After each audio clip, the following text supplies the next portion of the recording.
This week on Inside the Headset, we are featuring current FCS National Champion and Sam Houston State University head coach K.C. Keeler. Coach Keeler shares the importance of viewing obstacles as opportunities, discusses implementing newfound techniques, and highlights the significance of developing relationships through football. But first, a word from our sponsor.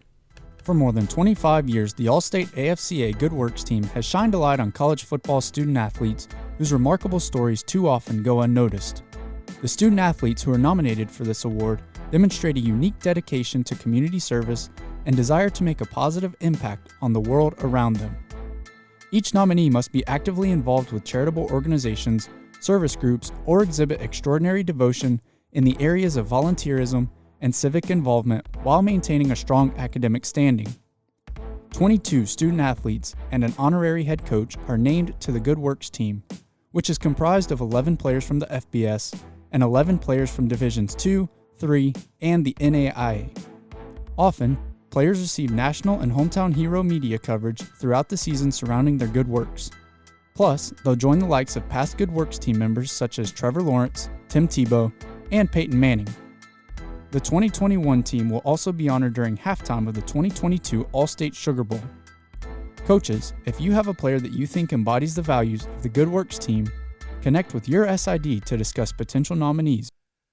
Coach Keeler, thanks so much for joining us. How are you today? Awesome. It's a week after winning a national championship, and we still have that glow.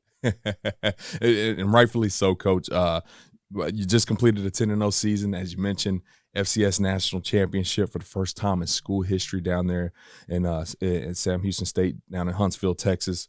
Been a long-time head coach. What has this victory meant to you personally, the program itself, and that Huntsville community? Well, there'll be an asterisk next to this season as the hardest season ever to navigate. No question. And every coach I talk to, either on the phone or before the game when we would play, said the exact same thing. They're physically and mentally exhausted as a staff and as players, because we thought in June we were coming back to get ready to play in September. Right. And then we decided we were going to postpone. And then there were so many question marks going through the fall, watching how the fall was being handled when we get to a spring season. So it was a challenge. And just my whole career has always been about challenges or opportunities. And so I saw these challenges that we had with COVID as an opportunity to sort of bring us even closer together. Talk a lot about integrity and about the teams that truly want to compete and win championships. They're going to find a way to manage their way through this COVID situation. And at the end of the season, it's kind of funny. I told the players, if I say the word COVID protocol again, you can punch me in the mouth. Because they were tired of it, and I was tired of it. Right. But there was a reality that we were dealing with. Absolutely. If they wanted to play this season, it wasn't go hang out with your teammates, which you always want them to be able to. It's go hang out with your roommates. Right. Because your teammates could get caught up in contact tracing. We don't want to do that. So there was a lot of education taking place, but it was also a lot of, if we do this right, we have a really good team, maybe the best in the country. So those sacrifices that you're going to make, they're going to be worth something down the road. Absolutely. You're exactly right. I think we've had the opportunity to talk to a couple of the national championship winners at some of the other divisional levels, and obviously all had good players, had tremendous staff, great offensive, defensive minds, directing it, but ultimately they all kind of directing it to. If we took the COVID protocols in these ever-changing scenarios, and we were able to take advantage of them, like you said, make an opportunity out of them rather than be hindered by them, they tended to have success. Now, once again, talking about that team, the Huntsville item, a local news source down there, deemed this football team the team of destiny, which is a very, very unique name for a team. But obviously the success speaks for itself. Can you dive into the identity and makeup of this team and this made them so special? Well, I think with us, we handled so many challenges along the way, well beyond COVID. All of a sudden, we have a situation where, we have, George Floyd, murdered on national television. We're all looking right at it. Right. And I'm the head coach of a lot of black and brown players. And I've never walked a mile in their shoes. And so I thought it was really important that as a staff, we decided that we were going to have these uncomfortable conversations. That, you know what, we have to do this. And I think a sidebar of all that was we became very close because of these uncomfortable conversations that we went through. And I think that was one of the real key parts of us being such a strong unit and strong team, and then the belief and the trust we had in each other, because I think our players appreciated that we were not afraid to get out of our comfort zone. And I was be able to admit I had white privilege, and I was able to admit there was systemic racism, and us have those conversations. And then we went a season without a locker room. I don't know if I ever heard of a football team going a season without a locker room. In redoing our facilities, our athletic director said, we need to redo these facilities. I said, I'm on board. We'll make this work. And I told the players, I said, you want those fancy facilities, about $15 million worth?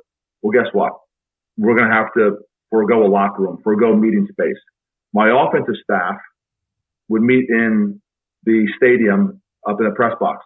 My defensive staff was about 2.5 miles off campus in an old bank building on the 5th floor. Oh, wow. We never met together. We couldn't meet with our players. Everything was done by Zoom. So, not having a locker room, not having meeting space, asking the players to wash their own laundry daily because we had no laundry facility. Watching them, it's so cool. We practice in the morning and you pull to practice and you see the players walking with their helmets and shoulder pads from their apartments. It brought you back to Pee Wee football. Yeah. and what we realized is that all these challenges we went through, lost our offensive line coach and defensive line coach 3 weeks before the start of the season. They had an opportunity to take really good jobs, and I encouraged them to take those jobs. We had that historic snowstorm, where for 4 days, our kids didn't have heat, electricity. It was hard finding food. Not even the fast food places were open. Then they saw the coaching staff and interns take 4 days and dig out our field so we could practice eventually. All these things would normally be obstacles. We see those as opportunities. And you talk about a close team. You talk about a brotherhood. Neatest story. I've told the story before, and I apologize if you heard. But maybe the neatest thing I have ever seen was we have to convert our weight room into a game day locker. Okay, and the stairs go straight up. They're redoing our facilities. So we can't go that way. We have to go straight upstairs, up and down at halftime. And literally, by the time we got in for halftime, it's like guys that spin around and head back. Well, the first game we're playing Southeast Louisiana, and it's a hot, muggy February night, and the air conditioning goes. And my players are in there dressing for the game with sweat pouring down off of them. And you know what? No one said boo. They just wanted to play. Right. I think they realized football was taken away from them in the fall, and they just felt so blessed to have it in the spring. There almost was like this new appreciation for not taking this for granted. So there's so many things that happened during the course of this season that I think as coaches, we seized as opportunities, and other people might see these as problems or issues, obstacles, but we see it totally differently. We see it as opportunities. And I think our kids fed off those opportunities. And that's why it was only fitting that we had 5 lightning delays. Right. That's why it was only fitting. It came down to the drive, 16 plays, 65 yards, and it came down to the throw, because everything we've done up to this point prepared us for that moment. Well, I tell you what, you could definitely, when you get done coaching ball, you can move to Hollywood and make a heck of a movie about this. My son works in Hollywood. Oh, really? And he told me he actually flew in for the game, and he said, "This is like science fiction. Oh, this you couldn't sell this to a studio because they would say this is too far fetched." But that's what we went through, Yep. and again, I think that's why the team was so close. Right. And we're in that locker room, and we've gone through our 4th lightning delay. And I've walked in each time reminding them to, get some food, hydrate, stay engaged. Hey, we're going to go out in 30 minutes. And finally I realized, okay, 4 times is enough. I can't say this again. So I waited till there was like 8 minutes left. And then I walked in and said, hey man, it's all clear. 8 minutes, we're heading out. So I turn around to change into my stuff because we were all sopping wet from the weather. And all of a sudden I hear the music go on. And I'm in the coach's locker room. I peek around the corner, and it's like a mosh pit. our kids are jumping up and down. I mean, they just want to go play. Yeah. And so, like I said, when I saw all those things happen, it's like being down 21 points versus James Madison. I mean, all the things we went through, being down 21 points at halftime, that's just par for the course. Yeah. So again, I think it was a combination and accumulation of a lot of experiences that put us in a situation that I don't think we thought we could lose, even though we had to make a long drive to finish the game in the national championship. Well, Coach, you kind of hit on these obstacles that every program faced, and then obviously a lot more specific things that you guys faced that I wasn't even aware of. I didn't know about the locker room situation. Obviously, I'm here in Texas. I know that was a very freak snowstorm, but was actually took lives in the state of Texas, and so I do know how detrimental that was to some people. But I'm looking at your coaching career. You've been a head coach since 1993. You would think by the time you're 2021, you've kind of seen everything. A lot of scenarios, quarterbacks out. This is obviously something that you couldn't be prepared for. Now, I'd like to ask you, moving into next year, were there any things that you guys did that you guys fell upon, whether it's Zoom meetings, whether it's maybe less meeting time, more meeting time? Was there anything that you kind of fell upon and was like, hey, COVID or not, we're going to carry this forward? This was pretty good stuff. Yeah, I think there was a point where we said enough with Zoom. We had to get to more in-person meetings. So about maybe week 6 of the season, we started going to more in-person. But I think Zoom is definitely going to be part of our future in terms of just a way to communicate with our players. I think we also realized that the wear and tear on the player, you're right to be conscious of that, and even more conscious than I've ever been before. Yeah. And so we didn't hit at all in terms of tackling to the ground until our very first game of the season. And, we started backing off practice time. And I tell you, moving forward, I'll give you a great example. Our institution has decided to take 10 games next year because playing into the middle of May, they felt the wear and tear on the student athlete. Right. We would need a second bye week built into our schedule. I work for really great people and people who get it. And when you have an athletic director who's been a college football coach for 17 years, you can have these discussions with them. Right. So think about this. Instead of Sam Houston taking a money game, absolutely, which can really help our budget, we're more concerned about the student athlete experience. And we want to make sure that that extra bye week is built in because of us playing to the middle of May. So, I think all those little things, we have taken and we are starting to move those to next year and how we can best navigate, because you have to navigate. I mean, this is not just this. We didn't have a spring game, a late spring game. In fact, we typically will have our spring game in March, trying to get spring ball done with so we have enough time to recover for the season. In case here we're playing into the middle of May in real football games.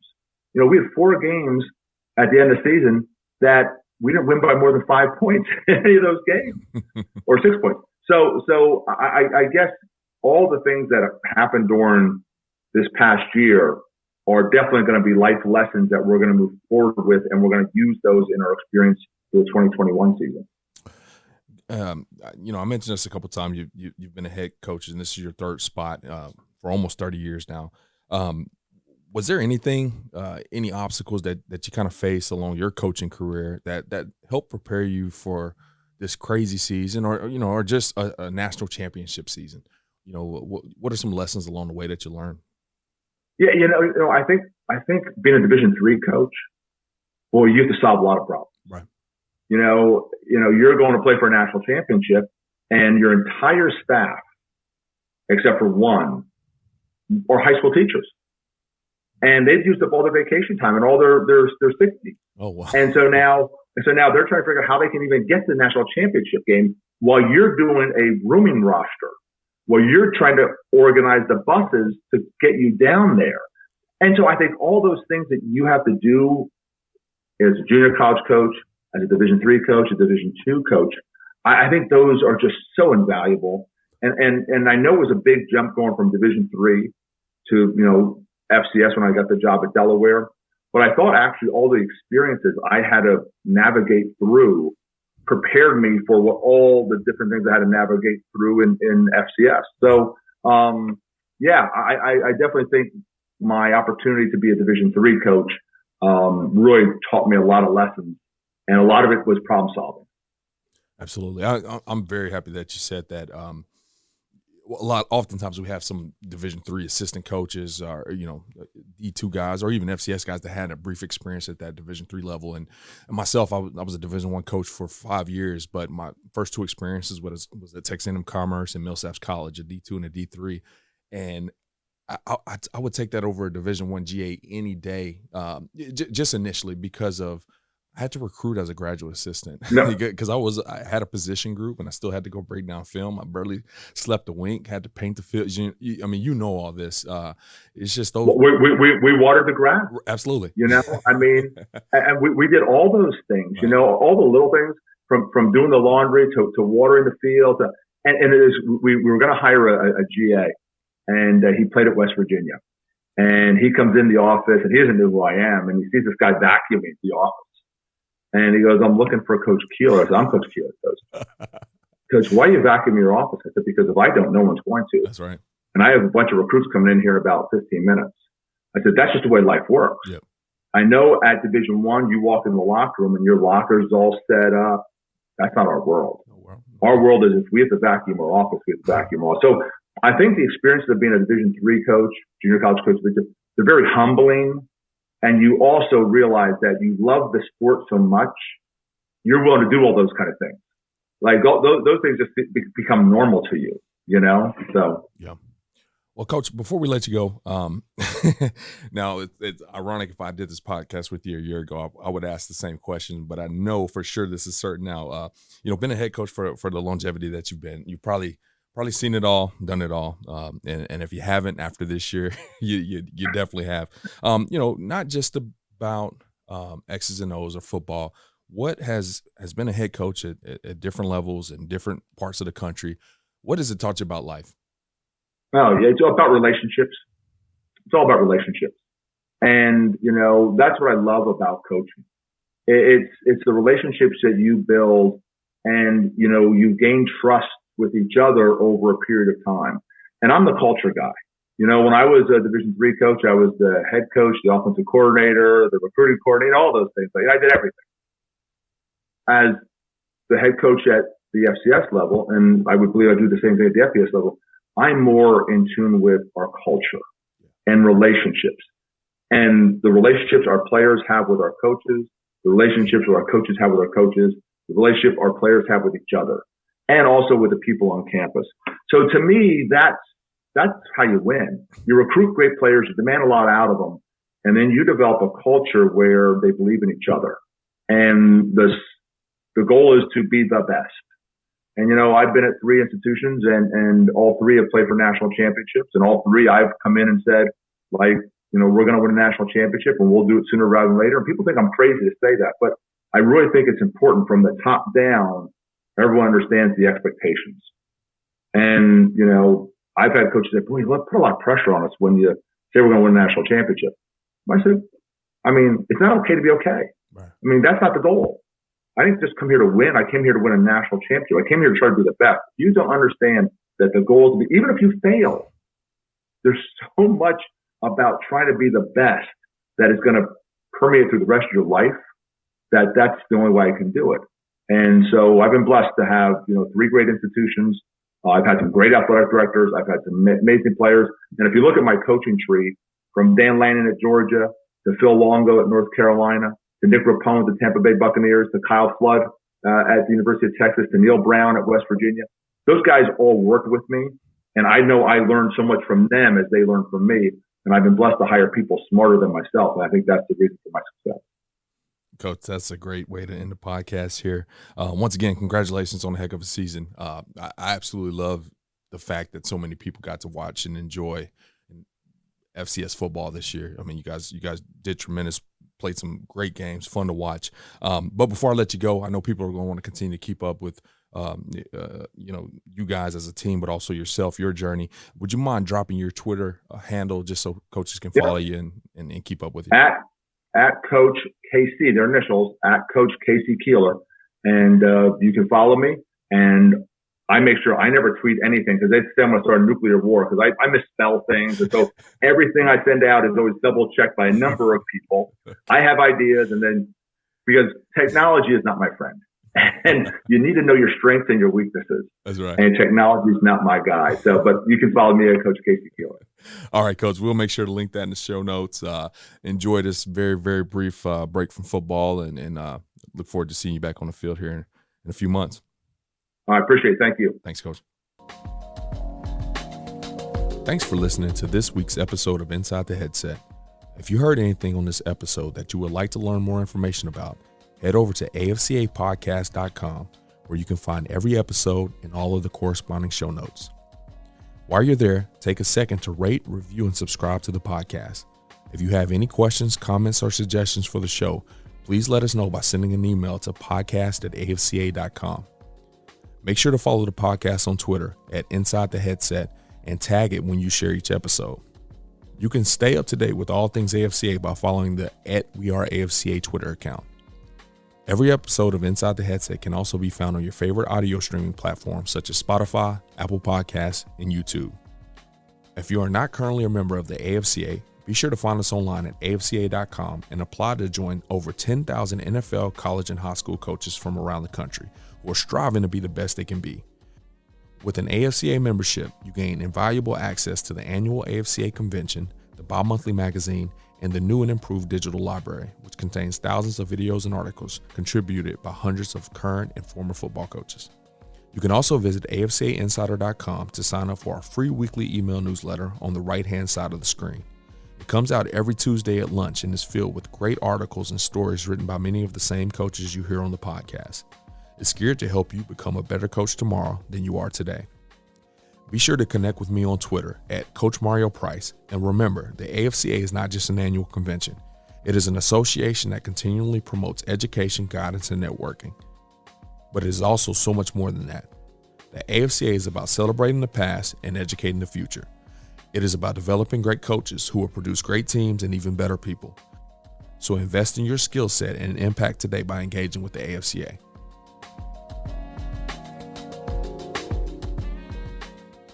For more than 25 years, the All-State AFCA Good Works team has shined a light on college football student-athletes whose remarkable stories too often go unnoticed.